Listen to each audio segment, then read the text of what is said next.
I'd like to call the meeting of Bureau of Public Works, regular meeting, Monday, October 27th, 5:30. And He's on there all. the clerk has informed me that one of our members over the weekend passed, a longtime member, Commissioner Holloway. And if we could take a moment of silence to remember Commissioner Holloway.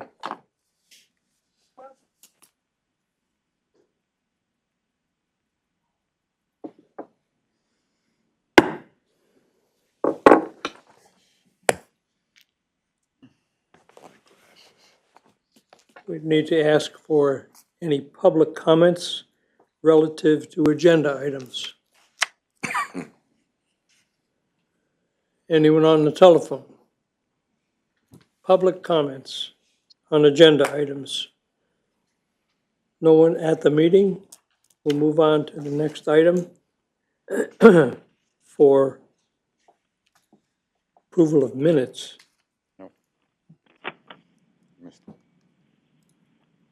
Number 3, independent. Yes. Sorry. Is the independent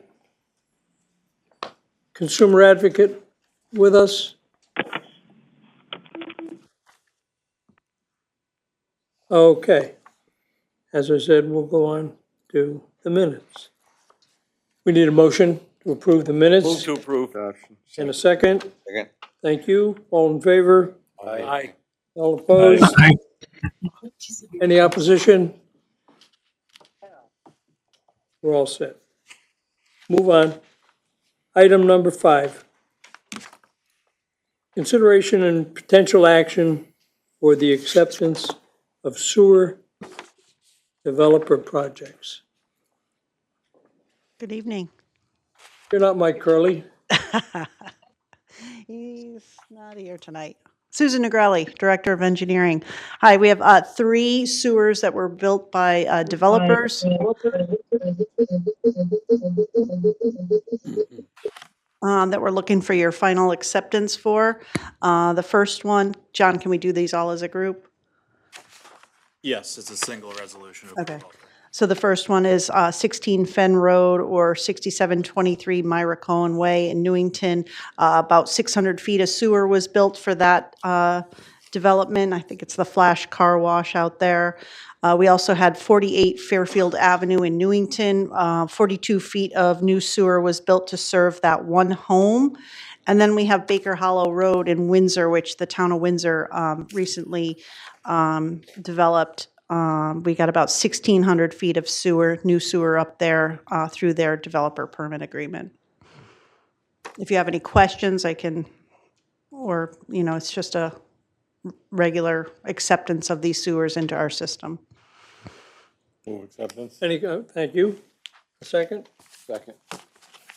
All in favor? All right. Aye. Any opposition? Hearing none, passes unanimously. Next item. Thank you, Susan.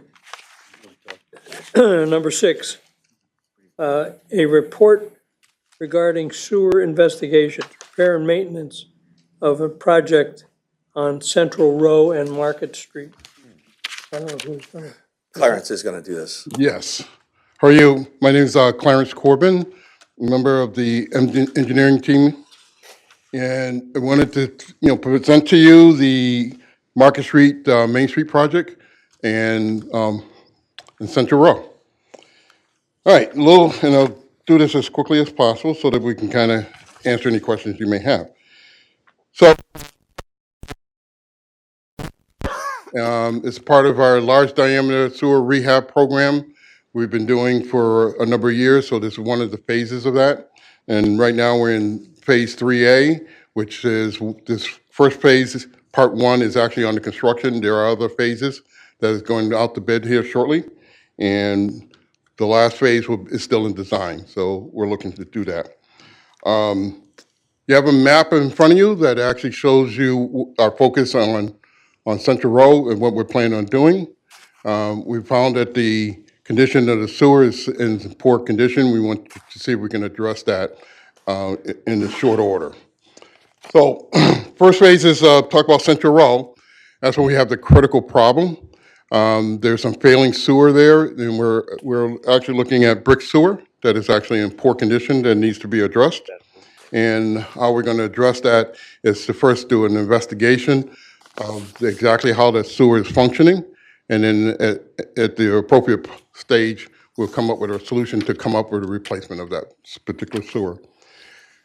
As I'm talking about it, there's, like I said, there's 3 areas of sewer that we want to do. So we have Main Street to do and Market Street. That's all in the same area. So we certainly want to follow that. Oh, sorry, I need to click a button here. There you go. So that's the map that I was talking about. Okay. I am not learning how to do this. There we go. Okay. And again, the background is that we're investing about $18 million on all 3 of these projects I spoke about. And our goal here is to come up with a structural solution to the damaged sewer.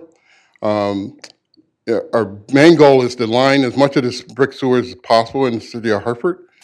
And we also are looking to make sure that we do work with our stakeholders and the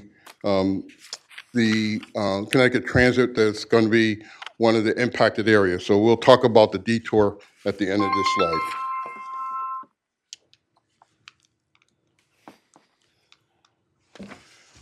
Again, that's the map of the 3 locations that we're talking about. And if you just want to tell me when you want to switch, I'll switch it for you. Okay. All right, just get to the next one. Okay. You're looking at Main Street, and what we're looking to do in Main Street is pretty simple. We actually just want to line it. There's some sewer on Main Street. It starts at the old State House building and end up kind of halfway through the block on the Travelers area. It's a 36-inch sewer, and we'll need to install a liner. In order to install that liner, a 36-inch line is fairly sizable, so we would have to remove the top of the manhole and replace it at a later date. But in order to get the liner in it, we need to do that. And it will take us some time to do the curing process, which is a long cure time. The total activity is going to take about 5 days to complete, and there are 43 lateral connections that we need to restore. So that's a pretty unique element of what we need to get done. Okay. Next slide. Market Street. So Market Street is a 2-part consideration. One is that we're looking at the sewer, the way it's functioning right now. There's a possibility of abandoning that sewer.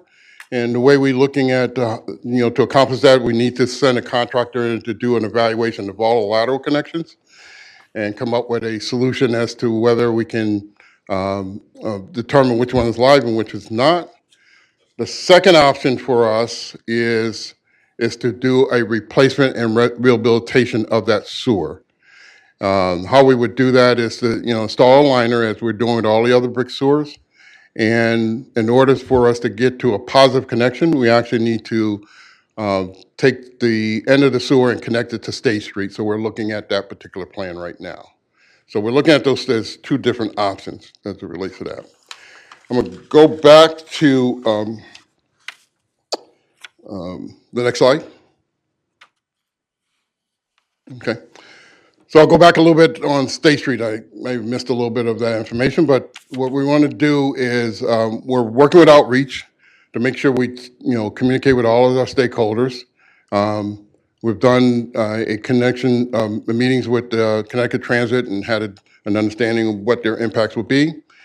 And we are working with the City of Hartford to get their understanding of how we want to move forward.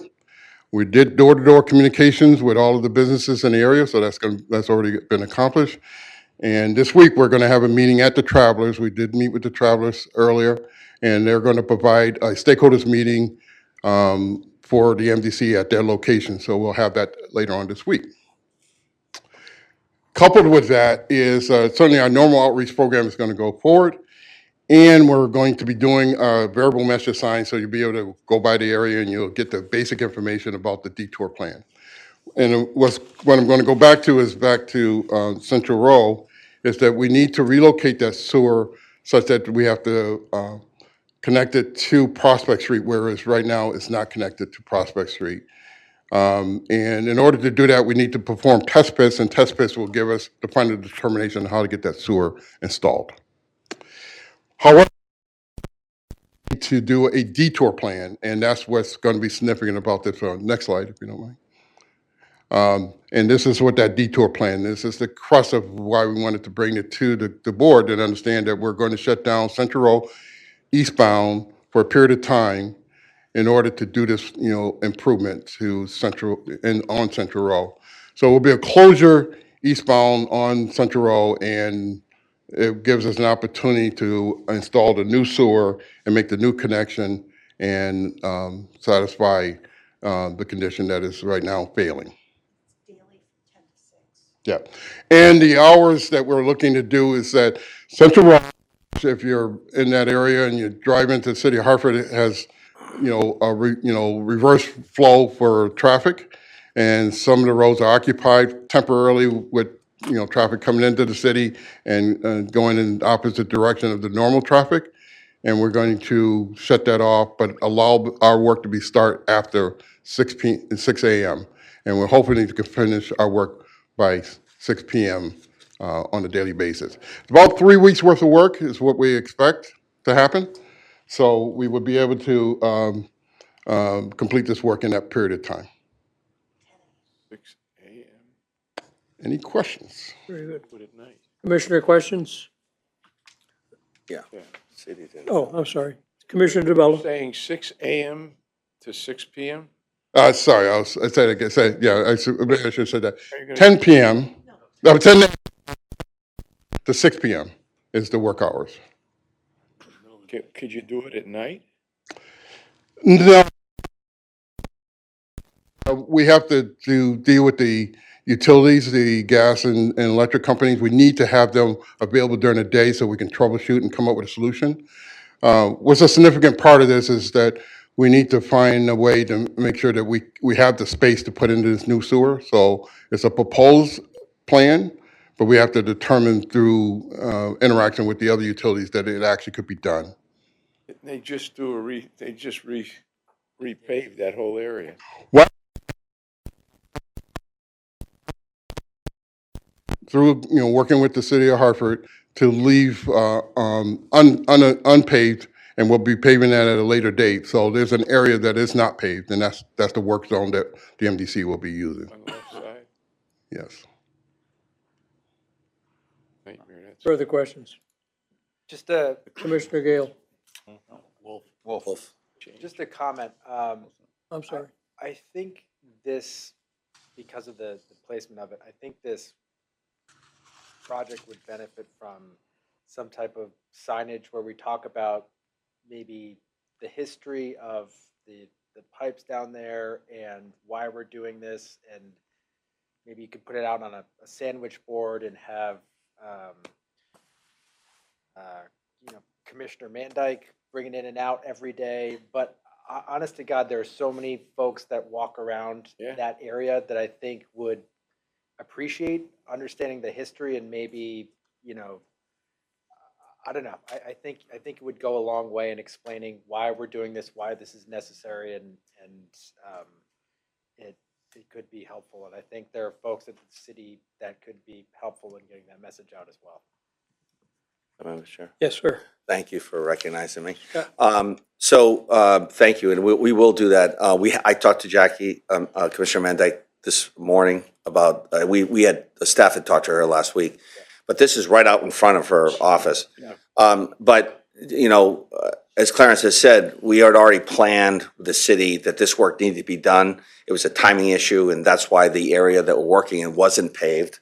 So, but this entire intersection of Market Street, State Street, Prospect, Central Row is some of the oldest infrastructure that we have in the city.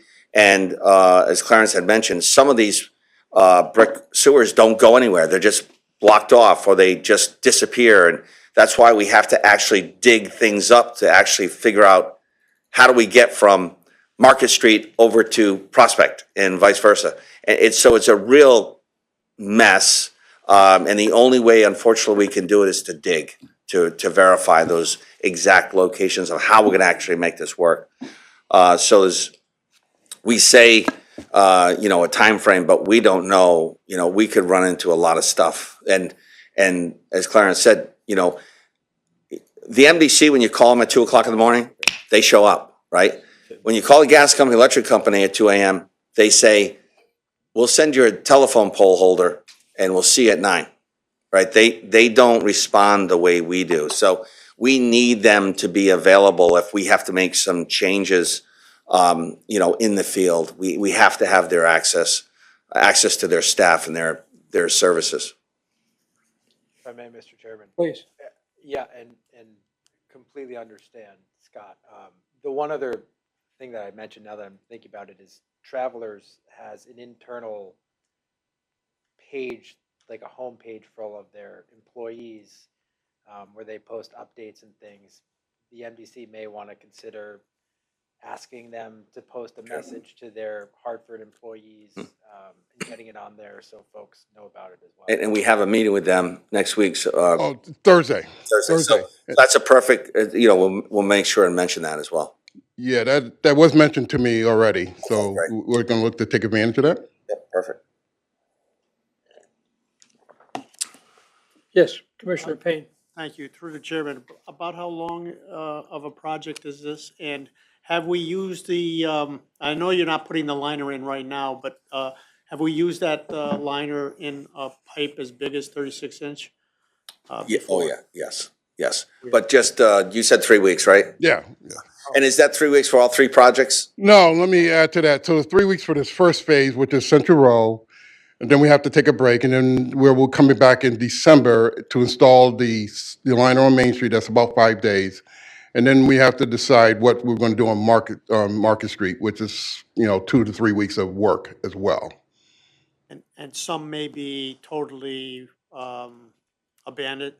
It could, yeah. We just don't know. I mean, we've TV'd as much as we can, and we come up to it's bulkheaded, or there's, it's very difficult to figure out how that sewer came from Prospect down Central Row and over to State Street, and then the connection to Market. So we really need a lot of field investigation. Thank you. Yeah, Commissioner DeBella. Didn't they, when they did Constitution Plaza, there must have some activity because they had to open all that stuff up when they took Front Street out and that whole. Yeah, we have a telephone pole, a light pole actually in our sewer. But that's okay. Don't worry about it. It's all brand new down there. Yeah. New, 50 years old. That's new next to what you thought was there. It's Go ahead. no, it's just it's such a historical place. There's a lot, like you said, it's just there's so much that isn't documented in that area. But we're gonna figure it out, and we'll take that recommendation and put some little history there for sure. Further commissioner questions, comments? Yes, sir, Commissioner Curry. Just a comment for Commissioner Wolf that with this type of project, maybe your office wants to make sure they're familiar with eminent domain.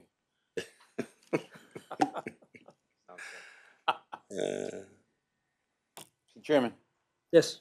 want to make sure also that we have clear detour signs, because it is right in the middle of the day, heavy traffic, and I just want to make sure that people who are traveling during that time know where to go from there, because if there isn't anything, then unfortunately the city of Hartford gets blamed for that. So I just want to make sure that we have those clear signs, people directing people where to go, try to make it as easy as possible for the people that are driving through the city at that time. Has that been? If I may, so Mary Manning, she is our assistant manager of construction, but she also, in her career here, has been working with our traffic plan. So this wasn't going out until we all agreed, including me, what the traffic plan was. So we put a lot of time and effort into this. The variable sign, which will be letting people know ahead of time that, hey, just remember that, but yes, we'll have lots of detour signs and lots of, well, obviously we'll have police and flaggers as well. Thank you. Further? Okay, we don't have to take any action, Correct. correct? Correct. All right. So we'll go down the list and move on to number 7, which tells me it's a discussion about the sewer backups and the backwater valve. So I don't know who on staff unless. I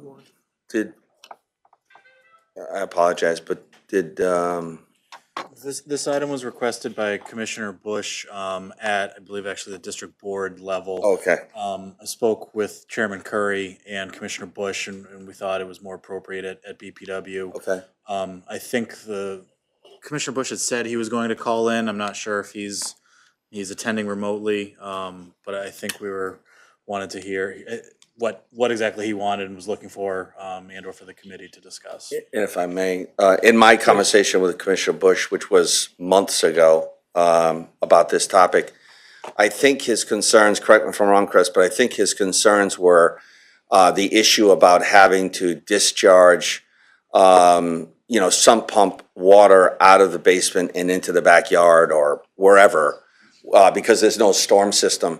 And so that's just the way it is if you don't have a storm system. So the topic, and I brought this very topic, before we had the issue that we've just been working through in North Hartford. So now, as part of the North Hartford consent order change, which was in July of 2023, started in October, November of 22. We have, now everyone, as part of the Clean Water Integrated Plan, we've the affordability of providing a sewer lateral to every customer for free, right? So that's $10,000 plus or minus for free.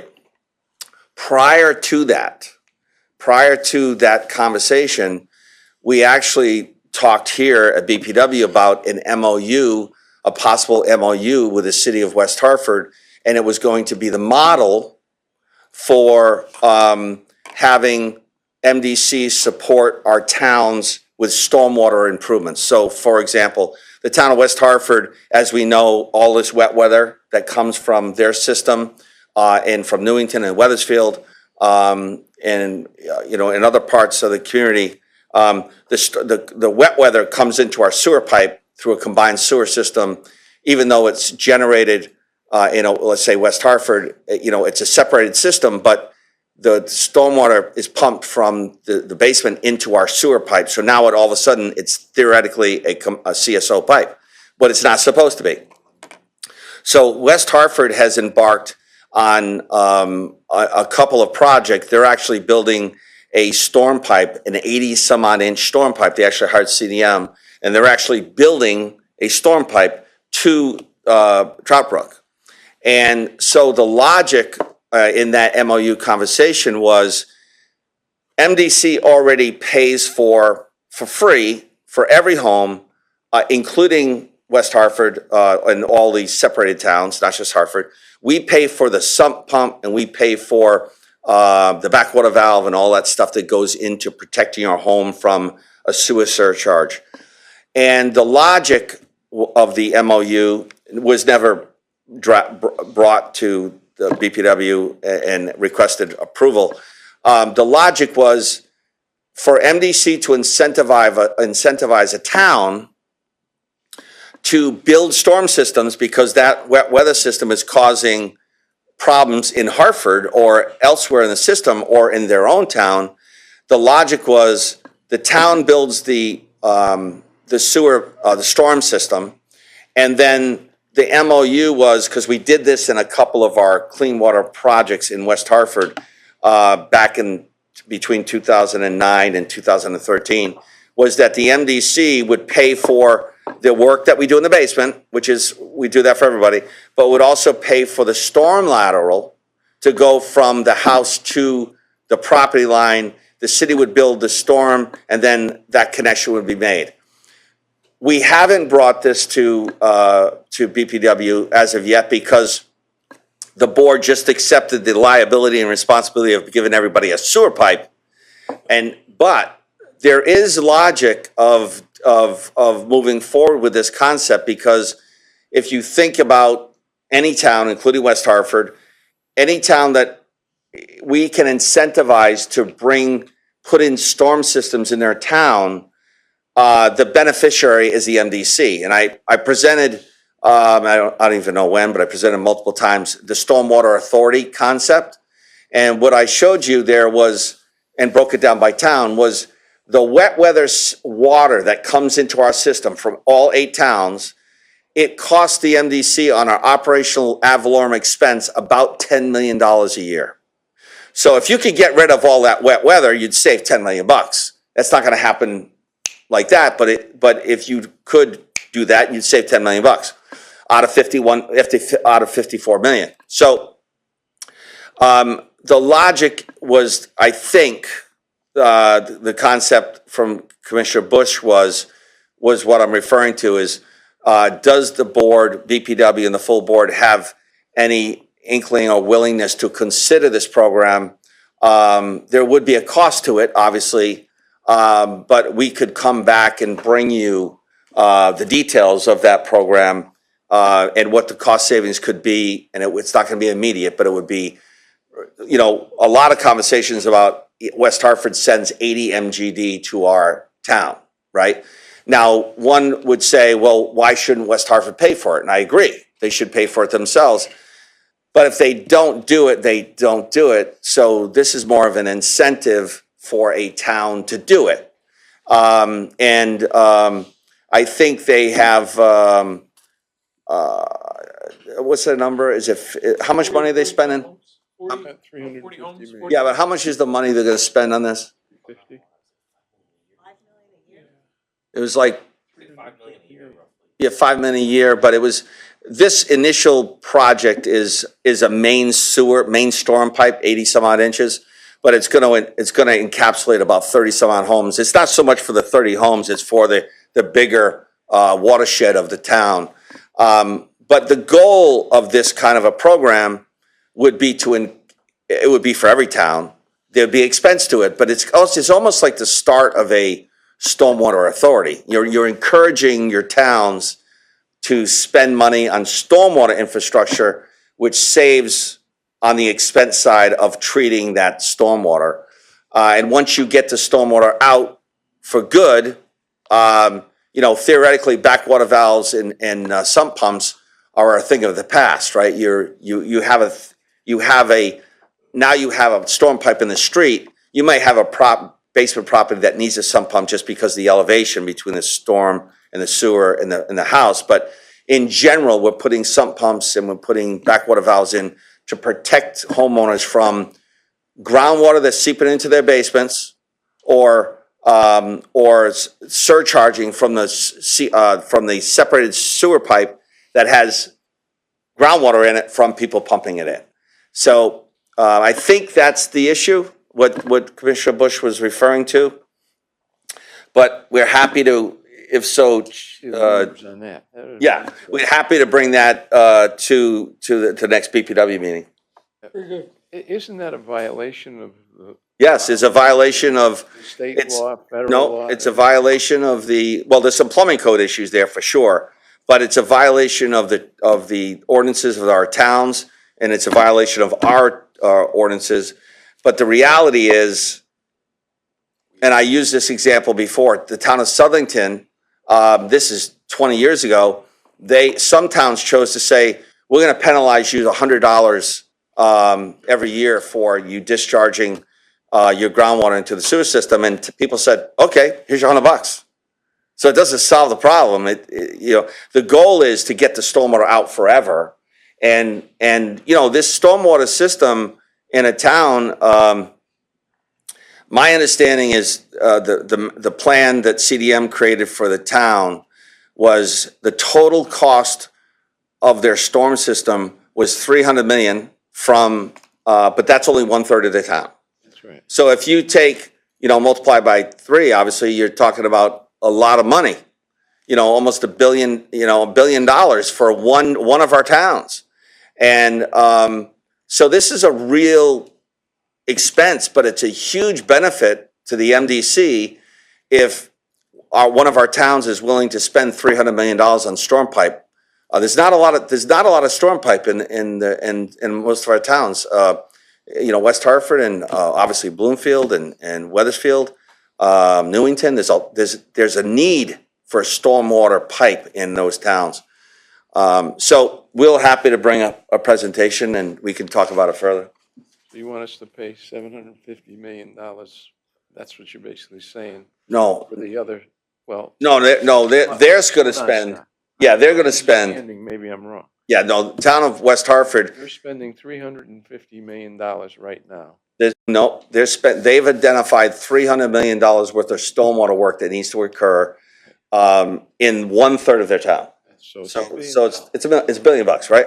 And so the logic is that's good for the MDC if a town is willing to do that. And if the incentive for us is to give the free storm lateral, because during some of the separation work on like Leonard and other streets, what other ones? Greenhurst and 4 Mile. We did some pilots where MDC, as part of the Clean Water Project, we actually provided the storm pipe as part of the separation in those areas because some of the parts of West Hartford are combined sewer. So we did provide that for free as part of the Clean Water Project. It was a pilot and to show how the benefit of it. And the goal is to get the towns to do that more. And so they have, and they're proposing to do this. The goal would be that if this program were to move forward, we'd have to make sure and budget for it, but it would be an incentive for other towns, our other 6 towns, to do this as well. And but it's a huge expense. It is. But doing nothing just costs the MDC to treat and deal with the surcharging of homes and all those good things. So it's a complicated topic, but I think it's a good topic to have. Okay, See what the numbers look like. Yeah. further questions? If not, we'll move on to the next item, number 8, which is a discussion of the Weathersfield Cove abatement. So I don't know. Yes, that's great. Susan. Susan. I'm back. Susan Negrelli, Director of Engineering. We showed you these slides back in June, but I am here again, and we're going to go through them one more time. And we called them, they're called the Weathersfield Cove CSO abatement, otherwise known as Contract 4. Just going to give you a little history on the tunnel project. The tunnel concept was introduced way back in 2012. We started design, and you may recall we had 5 different tunnel contracts to build the tunnel. The first contract was on site where the launch area would be for the tunnel boring machine. We had to do some site prep and utility relocations. Contract 2 was the actual construction of the 4-mile tunnel, which is complete. Contract 3 is construction of the tunnel pump station, which is under construction and should be wrapping up next year. Contract 4 was the conveyance conduits for the Franklin Avenue area CSOs, which those drain to the Weathersfield Cove area. And then Contract 5 was the conveyance conduits for the South Branch CSOs and the West Hartford and Newington sanitary sewer overflows, and that contract is also complete. So the one outstanding contract is Contract 4, And I'm just going to show you up here where it's circled. We have a couple of drop shafts. Drop shaft 3 at Maple and Preston would need to be connected, the overflow to the drop shaft. And then the larger, do I have a, oh, shoot. What did I do? Preston, I was looking for a light, Preston. whatever. I don't know. So we in order to connect the drop shafts along Franklin Avenue, there is some construction of the pipeline to get it to the conveyance conduit to the tunnel, and then all the connections from the overflows to the drop shafts along that route. So that is what Contract 4 consisted of. And just to give you a little history, you know, we did, we designed it, we bid it. Our engineer's estimate was about $50 million. We had one bid, $84 million. So we did not award that contract. We did some, what we thought maybe was, because there was some tunneling on that job, that it was totally a tunneling contract that bid on it. Maybe was there a way to break up the project into smaller contracts so that we could get local contracts to bid on certain aspects of the project? Relook at the design again. And we did that back in 2020. And we actually did fund in 2023 when our integrated plan was approved. We did approve a funding source to rebid package A of that project. Of course, ultimately, we all know in 2023, you know, it was a redo of our integrated plan. And basically, those phase 1 projects kind of got shuffled and rearranged. And some projects got deferred indefinitely. You know, they'll be in phase 2 or a later phase. And ultimately, this project, Contract 4, was one of those projects that got deferred when we rearranged everything and moved some of the North Hartford projects up on our itinerary. So where do we go from now, from here? We are doing a citywide drainage study. By the end of 2027, we have to present to DEEP a solution for this area, for how are we going to eliminate those CSOs from that area. So we are doing this drainage study. We'll have you know, we're going to be looking at conceptual layouts for, you know, sewer separation throughout Hartford, and how we will achieve the ultimate elimination of the CSOs to the Weathersfield Cove is part of that study. And then whatever work is proposed as part of that study would happen after the 2029 timeframe, which would be phase 2 of our integrated plan. That's all I've got. If I may, Mr. Okay. Chair. Yes, sir. And Susan mentioned it, but if you remember, during the timeframe of North Hartford, the only way that we could actually do what we proposed to DEEP, which is to make a community benefit to go into homes and to actually renovate the entire plumbing of the home, the only way we could do it was we needed to defer $300 million of our integrated plan, and that's the one way we did it, which was we had to put some projects off to the side. And so that was agreed to by DEEP, it was agreed to by the legislature. That's how we got the additional grant money. But as Susan said, we still have to finish those projects, but we've been allowed to defer them because the one goal that we had with DEEP and with the legislature was we don't want to do the projects in North Hartford and actually increase the cost of the clean water surcharge, what was approved in the integrated plan, right? So we had to defer $300 million worth of work, and that was one of the projects.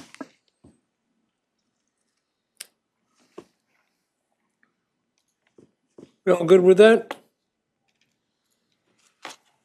If so, seeing no questions, we'll move on to the next item. Thank you, Scott, for that. And the next item is public comments. I don't know if anyone's on the phone at this point. Public comments, if you're there. Otherwise, we'll move on to the last item, which is commissioner requests for future agenda items.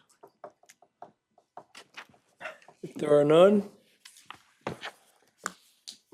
we'll look for the magic motion.